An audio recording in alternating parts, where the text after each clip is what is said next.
जितकी बातमी विचित्र असेल तेवढ्या आपल्या मनाला ती ऐकण्यासाठी रस येत असतो.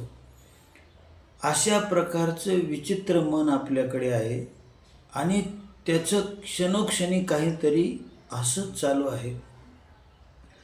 तेव्हा जोपर्यंत आपल्याला ह्या आपल्याच मनाला पाहण्याची दृष्टी येणार नाही तोपर्यंत हा मनाचा सगळा खेळ आपली फरफट करणार आहे, आपली बेजारी काढणार आहे, आपल्याला अस्वस्थ बेचैन करत राहणार आहे.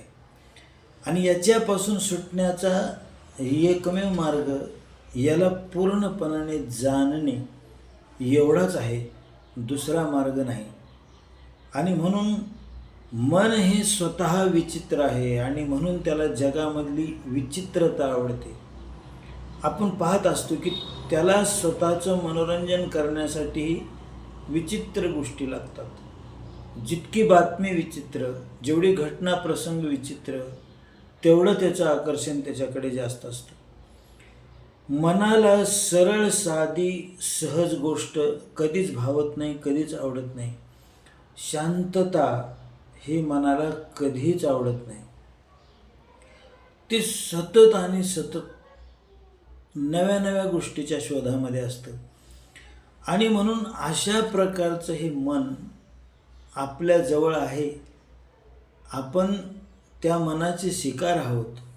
सतत ते आपल्याला बेजार करतं, पण तरी आपण त्या मनाला पाहत नाहीत किंवा त्या मनाला माझ्या बेजारीचं हे मुख्य कारण आहे असं समजत नाहीत.